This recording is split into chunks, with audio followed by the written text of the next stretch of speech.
estar aqui, uma alegria poder compartilhar das Escrituras. Como o pastor falou, estamos trabalhando na FEMOSSE. Antes de entrarmos na palavra, quero dar um pequeno comentário sobre isso. Essa semana estamos em acampamento da FEMOSSE. Se você não fez a sua inscrição e quer ir para o acampamento, ainda dá tempo, ainda temos vagas. Acontecerá de sexta-feira até domingo, dia 26 até o dia 28. Estará conosco o pastor José Humberto, pastor da Igreja Central de Goiânia. Vamos falar sobre cosmovisão cristã. Esse tem sido o nosso tema anual. Temos alguns jovens, eu vi pelas inscrições que tem alguns daqui que vão. É uma alegria recebê-los. E se você ainda não fez sua inscrição e quer estar conosco, ainda há vagas, ainda dá tempo. Nós cantamos aqui, louvamos, hinos, cânticos espirituais. Percebo que os irmãos bem marcaram ali o batistério com uma cruz.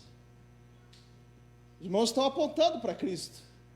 Esse é o dever da igreja, olhar para Cristo, apontar para Ele, olhar para a obra de Cristo na cruz, cantar a obra de Cristo na cruz, expor a obra de Cristo. Isso é maravilhoso. O Evangelho, ele nos traz conforto, porque foi o Evangelho que nos trouxe vida, que nos trouxe esperança. Mas você já refletiu o quão poderoso é o Cristo que você cantou? Domingo após domingo você ouve falar de Jesus. Agora no fim do ano as emissoras de TV passam filmes sobre Jesus. Talvez vocês vão ter cantatas aqui. Eu lembro que no ano passado eu estive aqui numa bela cantata de Natal. O quão poderoso é o seu Jesus? Será que em algum momento nós perdemos a noção de quão poderoso é esse Cristo que passou pela cruz e que deixou ela vazia? É interessante que o texto que nós vamos falar nessa noite fala de algumas pessoas que ouviram do próprio Jesus sobre o seu poder, mas se esqueceram.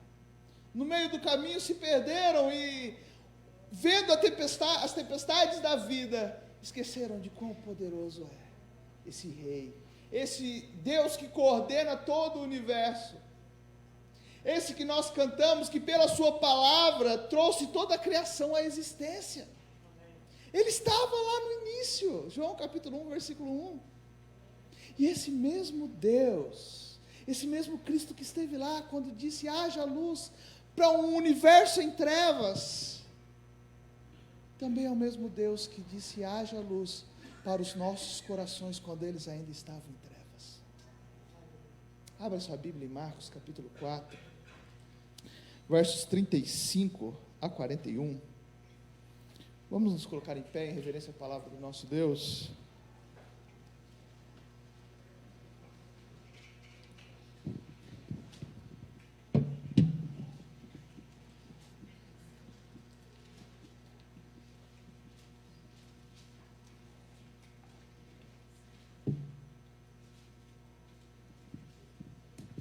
Marcos capítulo 4, a partir do verso 35 até o 41.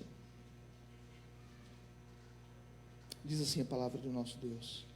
Tarde naquele dia, Jesus lhe disse: passemos para o outro lado. E deixando a multidão, eles o levaram consigo no barco, assim como estava. Outros barcos o seguiam.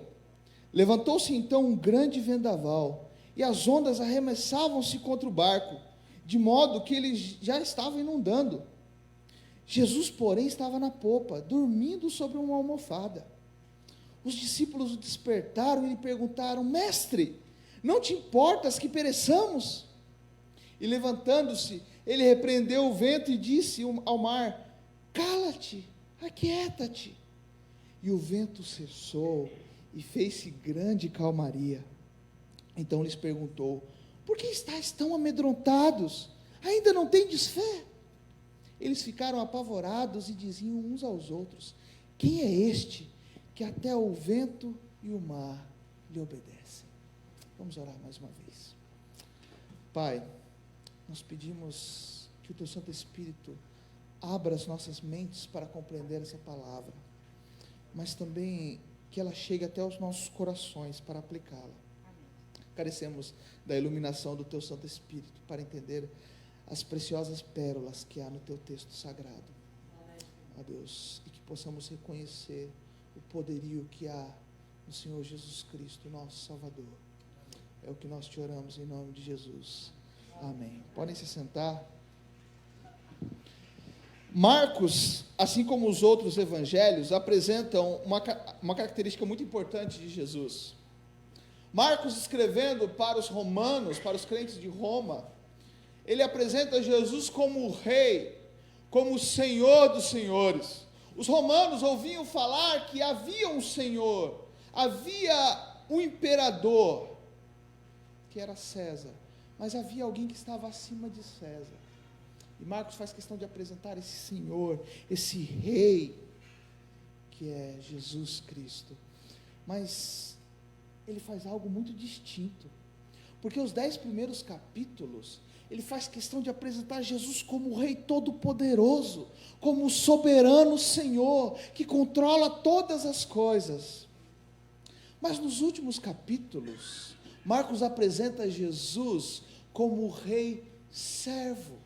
Ele gasta os últimos capítulos se dedicando à obra de Cristo na cruz, à oferta do Rei, do soberano, do Senhor que vem à terra para se ofertar, do Rei que se encarna e que se torna como servo. Jesus, então, para Marcos, é o Rei Servo. E Marcos, aqui neste momento, ele faz questão de apresentar que os milagres demonstram o poder de Deus. Jesus, como Senhor, no livro de Marcos, é o Todo-Poderoso sobre, como nós vemos aqui, sobre as tempestades. Nós vamos ver que Jesus é o Todo-Poderoso sobre os demônios, no capítulo seguinte. Jesus é o Todo-Poderoso, a partir do versículo 21 do capítulo 5, sobre as doenças, e em outros pontos de Marcos.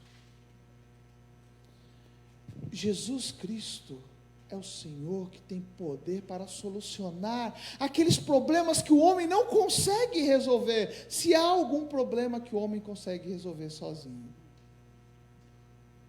Neste ponto aqui de Marcos, nessa passagem que Marcos enfatiza, nós temos duas questões a serem mostradas aqui.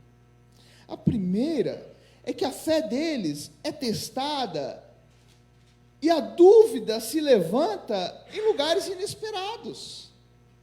Eles eram pescadores, eles estavam acostumados a navegar por esse mar da Galileia, mas que na verdade era um lago, onde as tempestades eram comuns.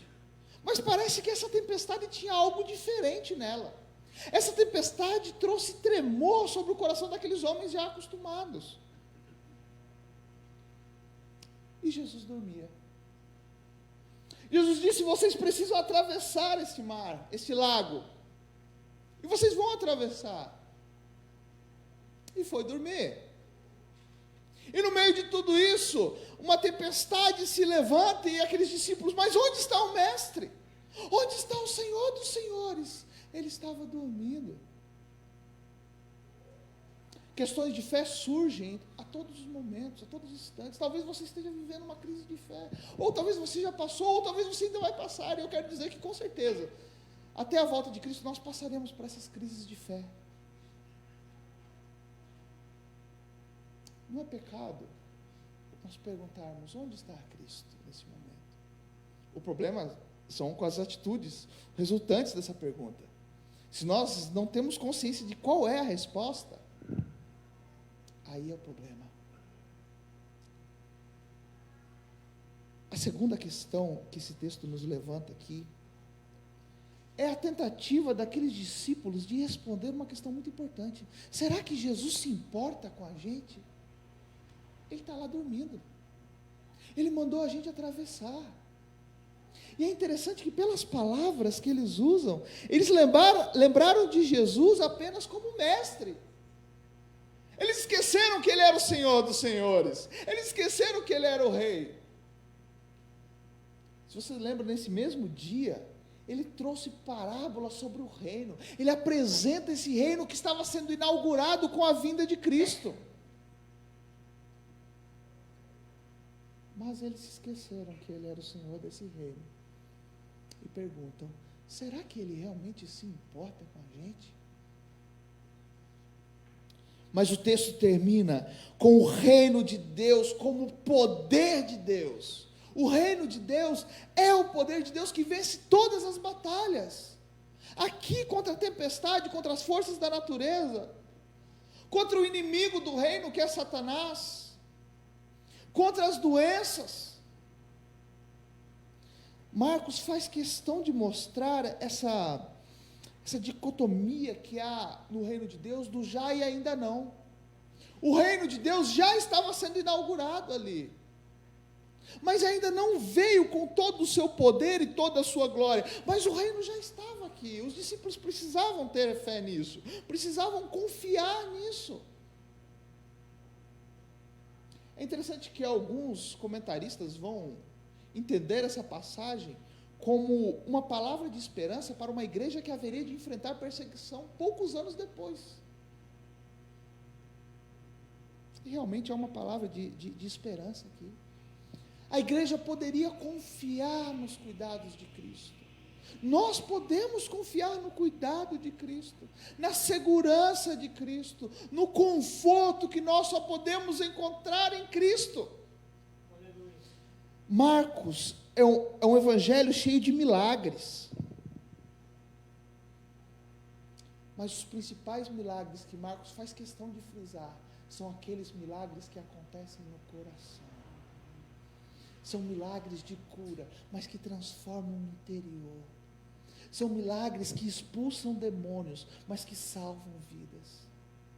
É um milagre que acalma a tempestade, mas Jesus estava ali tratando com o coração daqueles discípulos. E os milagres na nossa vida? E quando nós precisamos que Deus haja nas nossas vidas? É o momento de nós lembrarmos que Ele já está agindo. As coisas boas que acontecem nas nossas vidas são pequenos lampejos, são pequenos reflexos de um reino que ainda vai vir. Como é bom, como os irmãos aqui apresentaram um bebê. Esse momento quando uma criança nasce, quando tem criança nova dentro de casa, é uma alegria. É a alegria que nós teremos no céu. Aqueles momentos que vocês passaram lá no retiro, eles são pequenos lampejos de uma alegria muito maior, meu irmão. Lembro que no seminário, o pastor José Humberto, que vai ser o nosso preletor ali na FEMOS, ele dizia para a gente que o domingo é o dia do arroz, feijão, frango e macarrão. É aquele prato típico de domingo. E depois aquele pudim de leite. Aquele pudim de leite condensado com aquela calda de caramelo. Que delícia, não é, meu irmão? Lampejos do céu. São esses momentos de alegria e de paz nas nossas almas que nos devem levar a lembrar que aqui é só uma passagem. Nós somos forasteiros. Pedro faz questão de enfatizar isso nas suas cartas. Nós somos peregrinos, nós somos forasteiros em uma terra que é hostil. Nós temos um pequeno lampejo de um reino que vai vir aqui, mas esse texto tem uma tempestade. Nós estamos em uma terra hostil. Estamos em uma terra, como o apóstolo vai dizer, que geme como gemidos de uma mulher em trabalho de parto, aguardando o momento em que ela será restaurada. É interessante que quando a Bíblia usa essa expressão, que a terra geme como uma mulher em trabalho de parto, com dor, é interessante que é um momento dolorido, é um momento difícil, mas não é maravilhoso quando a criança nasce? O foco está nisso. Estamos gemendo. Muitas vezes as tempestades vão passar para a nossa vida, mas aquele dia vem. Mas há um triunfo final. Então esse texto nos apresenta o poder desse rei servo e a realidade sobre um reino que já foi estabelecido. mas que ainda vai vir. Então, como nós podemos lidar com o poder desse Cristo, desse Rei servo, enquanto nós vivemos nessa terra, que ainda passa por tempestades?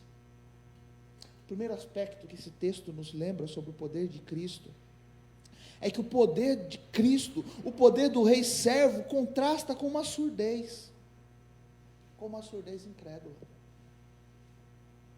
O poder de Cristo aqui se revela mesmo diante de pessoas que pareciam que estavam surdos na sua incredulidade. O Mar da Galileia ficava numa depressão onde, agora o pessoal que está aí na faculdade vai me ajudar melhor nisso, que eu já saí faz um tempinho, então tem que lembrar disso ainda. Mas quando os ventos frios desciam pelas montanhas e o ar quente subia, o que acontece? Chuva. Vem chuva. A pressão atmosférica daquele lago, especialmente, mudava constantemente. E tinha pescador ali no meio, como eu já falei. Eles estavam acostumados. Mas nessa tarde em particular, a tempestade trouxe ventos incomuns. A força da ventania fez aqueles homens acostumados com aquelas águas temer por sua segurança. Eles se sentiram ameaçados à medida que as ondas iam contra aquele barco. Embora eles fossem pessoas vividas ali, tivessem experiência, eles temeram por suas vidas. E Jesus onde estava? Dormindo. Jesus continua dormindo. Nos momentos de crise nas nossas vidas, nós muitas vezes somos levados a imaginar que Jesus também está dormindo, ou que Ele está longe, ou que do trono dele, Ele está tendo uma vista embaçada. Será que Ele não está vendo o que eu estou passando?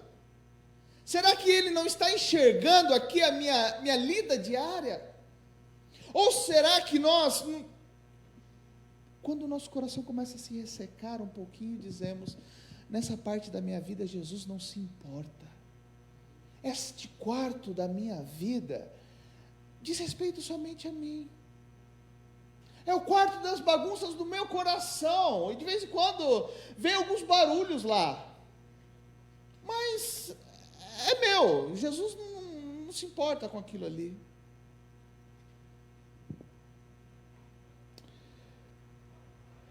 Para eles, Jesus não estava atentando para a situação, para o que estava acontecendo.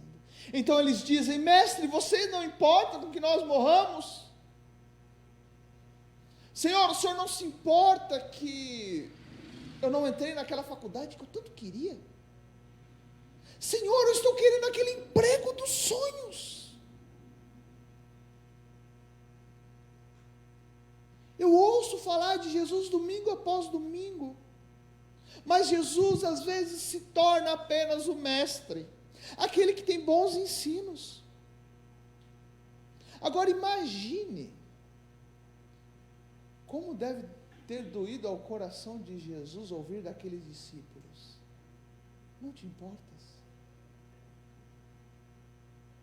Você como pai, quando você se esforça para dar para o seu filho boa educação, dar um bom futuro para ele, mas ainda ele não se agrada e ele diz, pai, o senhor não se importa comigo não?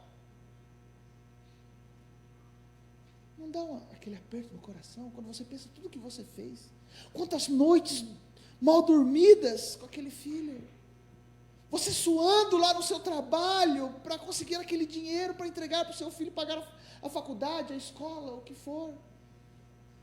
Ele diz, pai, o senhor não se importa comigo não? Isso magoa. Mas ele era o rei.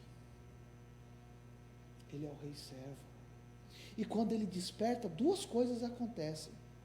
Primeiro, preste atenção nas palavras que ele usa com relação à tempestade. Ele usa palavras da forma mais simples. É absolutamente simples a forma como ele trata com aquela tempestade. Ele diz, Cala-te.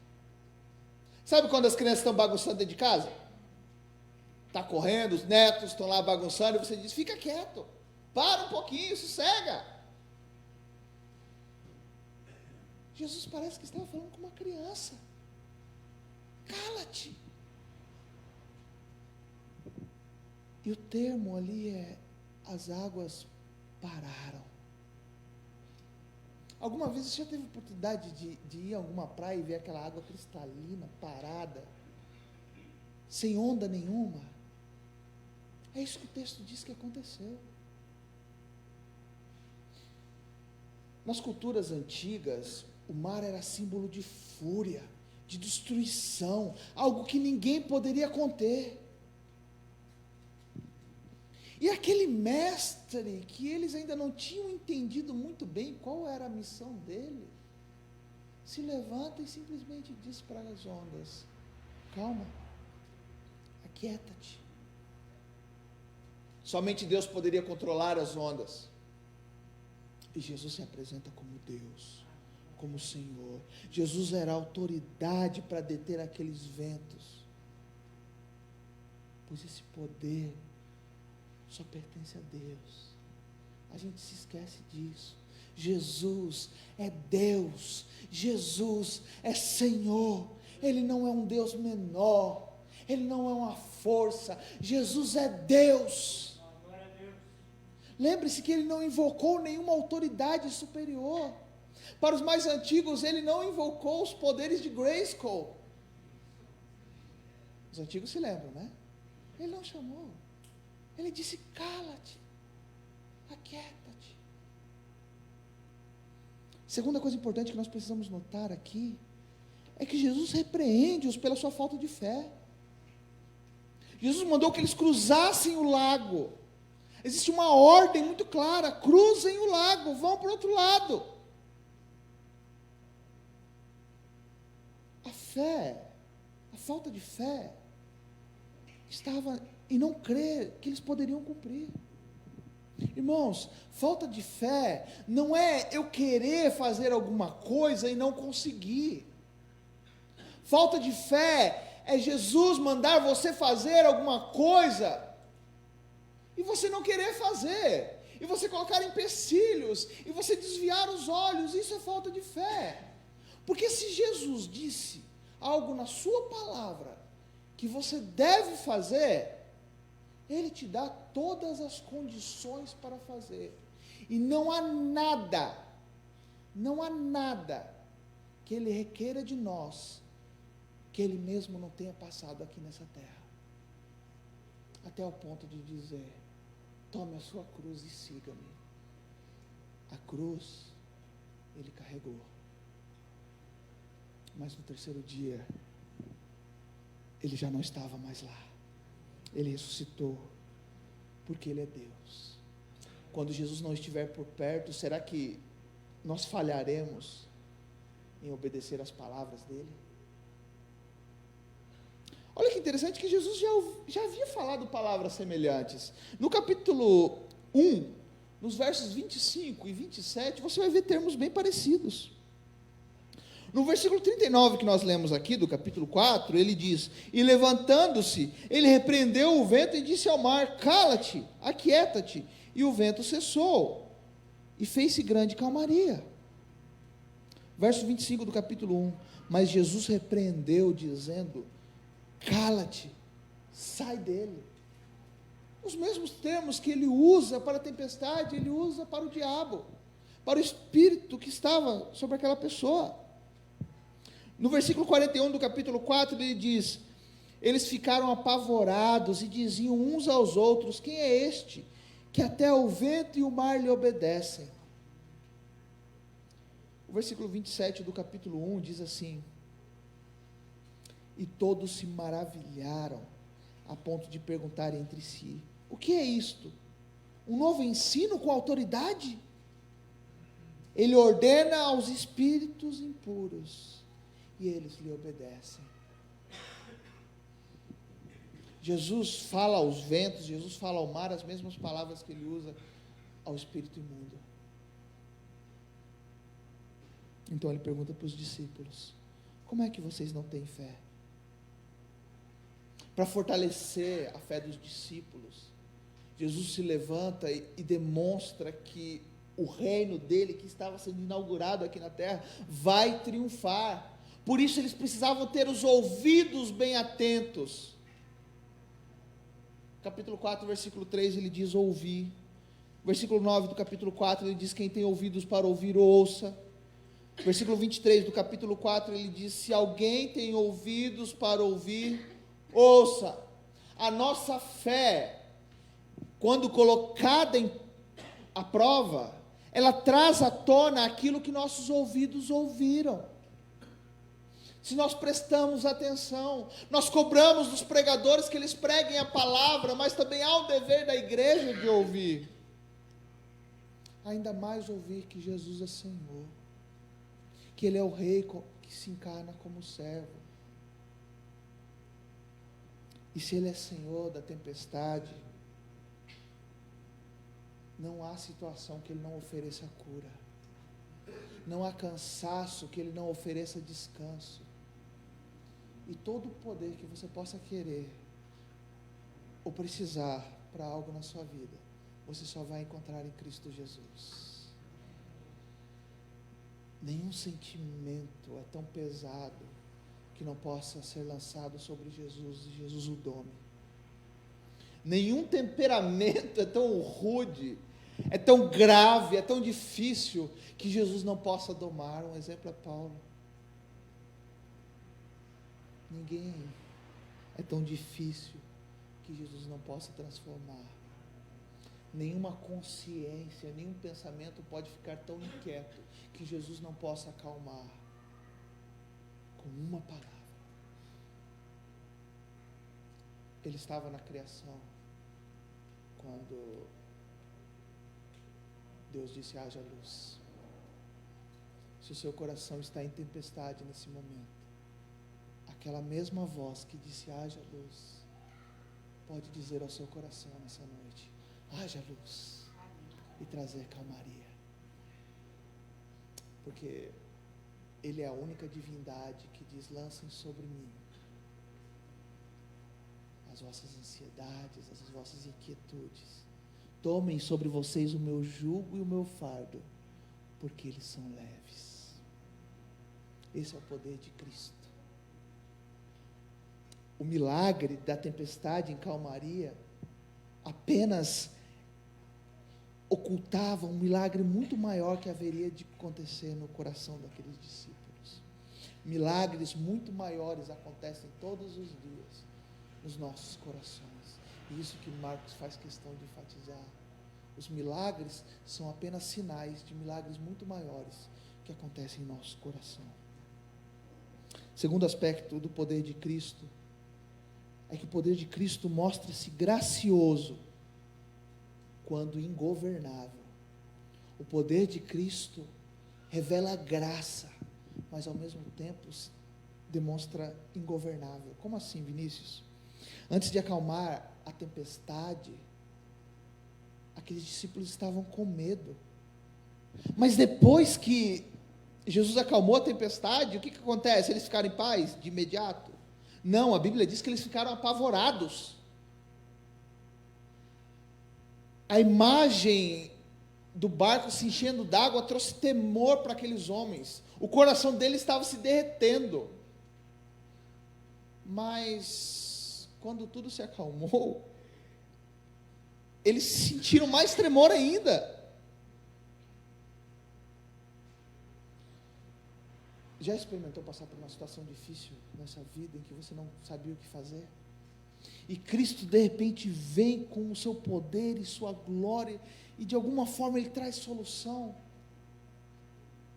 Tudo está dando errado, você está afundando, então parece que Deus está dormindo, mas de repente Ele se levanta e traz um milagre.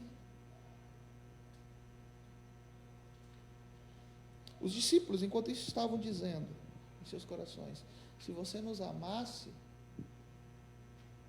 você não nos deixaria passar por isso. O medo e a falta de fé muitas vezes vem à tona porque nós não sabemos quem Jesus é.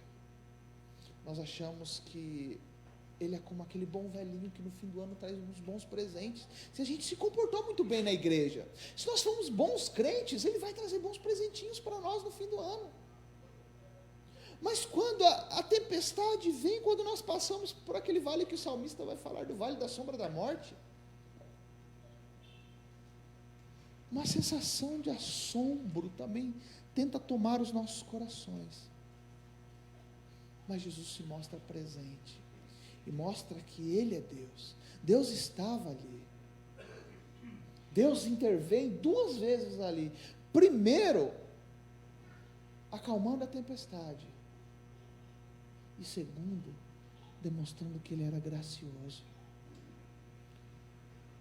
O que você quer dizer então, Vinícius, com ingovernável? Algumas pessoas acreditam que podem mandar em Jesus, podem decretar e Ele vai fazer. Eu já marquei na minha agenda e Ele tem que fazer. E se Ele não faz o que eu quero, Ele vai ter que se acertar comigo. Eu vou ter que prestar contas para mim. Como? Esse Jesus pode fazer eu sofrer? Mas parece que a resposta de Jesus é muito amorosa aqui, é muito graciosa. Ele demonstra que a premissa deles estava errada. A premissa em dizer que se Jesus os amava, Ele não permitiria que eles passassem por sofrimento, isso estava errado. Jesus está aqui dizendo, olha, vocês estão errados. Eu permito sim que aqueles a quem eu amo passem por sofrimento. Vocês não têm razão para entrar em pânico. Por que eles ficariam então mais apavorados com a calmaria do que com a tempestade? Porque Jesus não poderia ser controlado, assim como aquela tempestade. Ele é Deus, Ele é soberano, Ele faz o que Ele quiser, e ainda assim, Ele continua sendo bom. Disse uma história que em um determinado reinado, existia um servo do rei que estava sempre repetindo para aquele rei, Deus é bom, Deus é bom. E um dia aquele rei saiu para caçar, e no meio da caça, um animal o atacou, e ele perdeu o seu dedo mindinho. Aquele rei, todo enfaixado ali, tentando correr com ele, sem muita medicina, e aquele servo dizendo em todo tempo, calma, calma, Deus é bom, Deus é bom. Aquele rei ficou furioso, como assim? Um animal come o meu dedinho e você diz que Deus é bom? Vai para a cadeia, você está zombando da minha cara. Mas aquele rei gostava muito de caçadas, e ele sai de novo à caça, e ele é pego por uma tribo canibal. Quando ele já estava para ir para o caldeirão ali, o chefe da tribo olha para a mão dele e vê que ele é imperfeito e diz, não, esse aqui está com defeito, não vamos comer ele não, solta ele, vamos procurar outra coisa para comer. Aquele rei voltou correndo, contente para o seu reinado ali, seu império, sua cidade, e dizendo, olha, Deus é bom, e mandou soltar aquele servo que estava na cadeia, olha, me perdoe, Deus é bom mesmo, olha, eu estava errado quando eu mandei prender você, aliás, por que eu mandei prender você? Aquele servo disse para ele, você me mandou me prender, porque se eu tivesse junto com você, quem ia ser comido era eu. Ele entendeu que Deus era bom, e Deus o estava livrando naquele momento. Deus é ingovernável, mas a tudo Ele governa. Há um contraste. Nós não governamos a Ele, nós não mandamos nele, nós não dizemos, nós não marcamos na agenda o que Ele deve fazer. Mas Ele controla todas as coisas, Ele controla até as tempestades. E eu quero dizer uma coisa bem clara, que fica nítido nesse texto. Tempestade não ama ninguém. Os sofrimentos da vida não nos amam. Se nos amasse, não seria sofrimento. Mas o Senhor, que está no controle da nossa vida, nos ama. Ele não nos prometeu uma vida nessa terra sem lutas, sem tempestades, mas nos prometeu bondade e misericórdia. Olha que contraste interessante isso nós vemos no Salmo 23. Ele anda pelo vale da sombra da morte, mas ao mesmo tempo ele diz: bondade e misericórdia me acompanharão todos os dias da minha vida. Se eu tenho bondade e misericórdia do meu Deus todos os dias da minha vida, eu não preciso de mais nada. Eu só tenho que descansar o meu coração nele, mesmo quando a tempestade vem. Ele é ilimitado em poder, mas ele também é ilimitado em sabedoria e amor. Se os discípulos tivessem compreendido isso, o quanto ele os amava e o quão poderoso ele é, eles não teriam ficado com medo. Se você está em meio a uma feroz tempestade, você precisa saber que há um Deus poderoso e amoroso, cujos planos estão além da nossa compreensão. Ele não promete segurança aqui, mas promete uma chegada segura, lá do outro lado. Ele é um bom rei. Se somos cristãos autênticos, não devemos esperar que tudo ocorra suavemente aqui nessa terra, nessa vida, nessa jornada para o céu, mas podemos confiar que ainda que enfrentemos enfermidades, perdas, privações, ainda que essa vida nos desaponte, ainda que alguém nos desaponte, ainda que alguém na igreja nos desaponte, eu quero dizer para você, as pessoas ainda dentro da igreja vão nos desapontar. Ele jamais prometeu que nós nunca teríamos aflições. Ele nos ama demais para nos prometer tal coisa. Mas na tempestade ele ensina aos seus discípulos lições que não seriam aprendidas de outra forma. É no jardim das aflições que ele mostra o nosso vazio. É no jardim das aflições que ele mostra as nossas fraquezas. É no jardim das aflições que ele nos atrai para o seu trono de graça. É no jardim das aflições que ele atrai os nossos desejos, os nossos anseios para os desejos que ele quer para nós. É no jardim das aflições que ele nos desprende dessa terra e nos faz desejar dia a dia mais o céu, a nova Jerusalém, aquela terra em que não precisa mais de sol, porque a luz do nosso Deus brilha e resplandece sobre todas as coisas, aquela cidade que não há mais portões, porque não há inimigos. Meus irmãos, é para a nova Jerusalém que nós caminhamos. Por isso que nós podemos descansar nas tempestades dessa vida. É no jardim das aflições que nós entramos na sala do trono e encontramos graça e misericórdia. O poder de Cristo, por fim, revela o custo da fé. Jesus mais uma vez questiona os seus discípulos: ainda não tendes fé? Jesus não questiona a força, a intensidade, mas o objeto. Vocês não entenderam quem eu sou ainda? Ele não está falando: vocês têm pouca fé, eu tenho muita fé aqui nesse momento. Vocês ainda não colocaram no lugar correto a sua fé. Imagine que você está caindo no precipício. De repente você vê um galho. Já viu aqueles desenhos da Looney Tunes? Que o perna longa, sei lá, o Patolino está caindo e ele vê um pedaço de raiz ali. Tenta se imaginar nessa situação. Você está caindo e vê um galho, uma raiz, alguma coisa. Você vai parar ali a sua queda para se questionar: quanto de fé eu preciso para me agarrar nesse galho? Qual é a quantidade de fé que eu preciso para que esse galho me aguente? Será que ele vai me aguentar? Será que esse galho, deixa eu fazer um cálculo aqui, massa vezes velocidade dividido por força, sei lá como se calcula isso, e deixa eu ver aqui se esse galho vai me aguentar aqui? Claro que não. Você só precisa ter fé suficiente para agarrar nele. Não é a qualidade da sua fé que te salva, mas é o objeto da sua fé que te salva. Não era se os judeus tinham bastante fé que quando o anjo da morte passasse sobre o Egito, os filhos deles seriam protegidos. Não.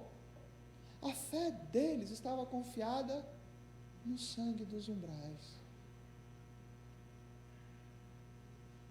E por onde o anjo passou estava o sangue. Ele não matou o primogênito. Jesus é o objeto da nossa fé. Jesus é aquele em quem nós colocamos a nossa fé. Se você quer ter mais fé como esses discípulos precisavam, quando a tempestade te amedronta, não olhe para si, para encontrar as respostas para os seus problemas, para os seus dilemas. Não olhe para os outros. Olhe para o autor da nossa fé. Corra para ele e peça: ajuda-me a ter fé. Alguém deu essa resposta para Jesus já? E quão graciosa foi a resposta do nosso Senhor. Jesus é o autor e consumador da nossa fé. Ele é o meio, Ele é o agente, Ele é o alvo da nossa fé. Ele nos concede fé. Vale notar que nessa passagem em Marcos, parece que há algo muito semelhante no Antigo Testamento. Você se lembra de alguém que também estava dormindo numa tempestade? Jonas. A tempestade veio. Jonas estava dormindo. E aquelas pessoas temeram. Mas Jonas estava ali em desobediência. E diz: lancem-me, e vocês vão ser salvos. E eles lançaram. Jonas foi engolido por um peixe, ficou 3 dias ali, e foi lançado de novo na praia para cumprir aquilo que Deus havia mandado fazer. É muito semelhante à terminologia que Marcos usa. Há um desespero. Nós vamos morrer. A única diferença é que Jonas se coloca ali como o possível salvador, para que aquela tempestade fosse acalmada. Em Mateus capítulo 12, no verso 41, Jesus afirma acerca de si mesmo: e aqui está aquele que é maior do que Jonas. Jonas estava em desobediência, Jesus veio em obediência. Jesus, em obediência, ele se lança ao mar para acalmar uma tempestade causada pelo pecado, para nos desprender de um Senhor muito severo, para quebrar os grilhões que nos acorrentavam. Como ele poderia acalmar a maior das tempestades?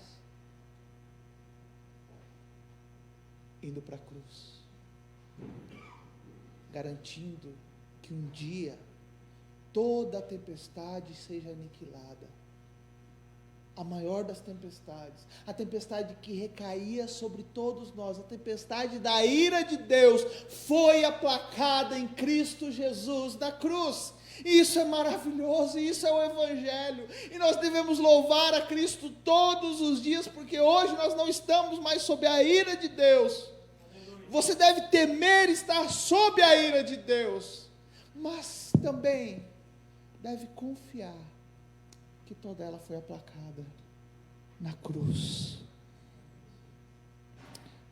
Há uma oração puritana, eu gosto muito do livro de oração comum, um livro usado pela igreja anglicana, onde traz orações dos puritanos, e uma das orações, poeticamente chamada como Vale da Visão, diz assim, eu quero recitar essa oração puritana, que fala sobre estar em momentos difíceis e o cuidado de Cristo. Senhor sublime e santo, manso e humilde, Tu me trouxeste ao vale da visão, onde eu vivo nas profundezas, porém vejo a Ti nas alturas. Cercado por montanhas de pecado, eu contemplo a Tua glória. Faz-me aprender por paradoxo, que o caminho para baixo é o caminho para o alto.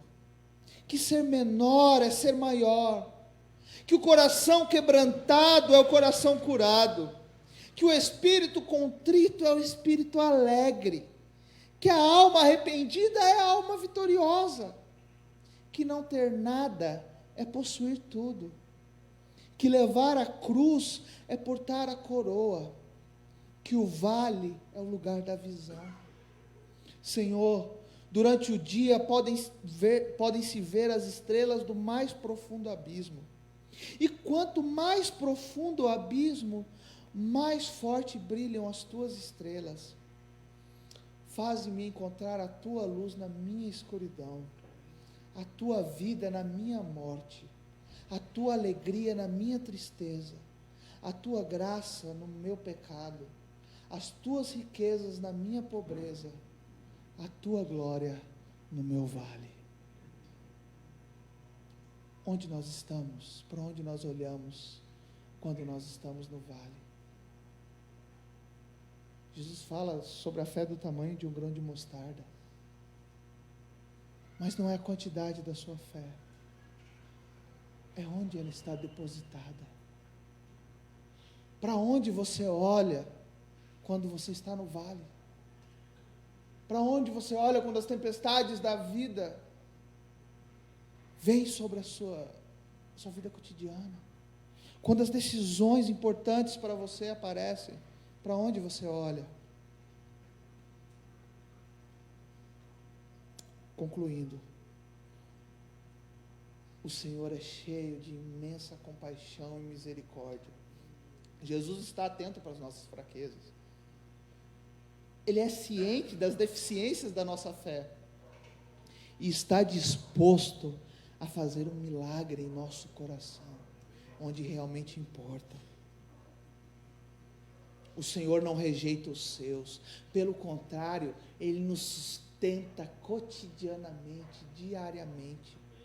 Ele nos ama para sempre. Nós estamos sob sua poderosa mão. Se nós caímos, Ele nos levanta.